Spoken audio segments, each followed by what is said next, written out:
Happy Sunday, all. So, I've been getting a lot of questions about diversity and inclusion, especially in the workplace. Some of you may know I used to do this in another life.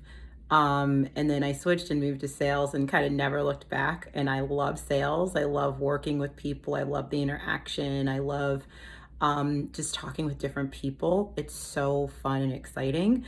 But I think in the past few weeks, with what's going on in our country and really globally, I felt sort of a duty to dig back around in my roots and really help some people who are at a loss to how to respond to these things and even just how to be a good ally, how to know more, what things they should really research.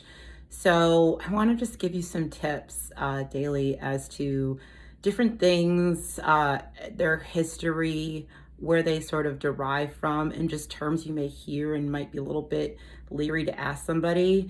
So I think today we'll start with intersectionality. I think it's one of those things that people hear a lot, and it sounds very academic, and it is. So it's hard to really know what it means. And if you Google it, you'll probably get four definitions. But intersectionality was a term coined by Kimberly Crenshaw in the 90s, and she's a professor.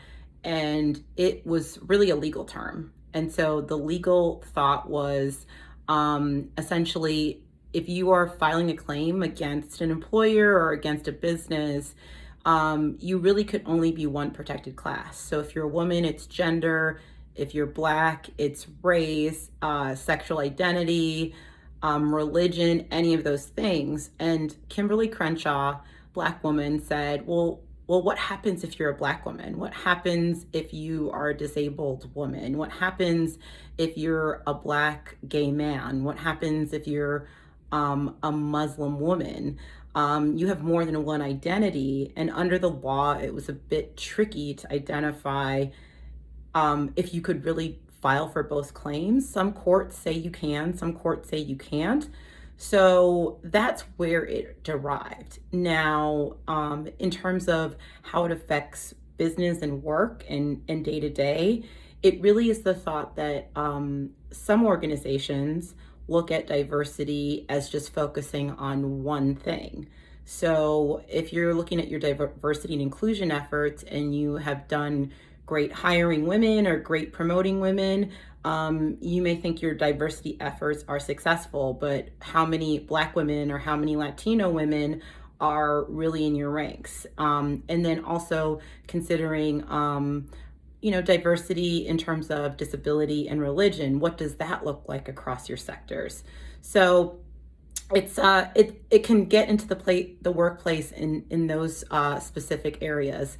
Additionally, if you look at the gender pay gap, it also goes across that as well, with obviously white men being paid the most, and then next is white women, and then following Black women, and then following that are Latino women.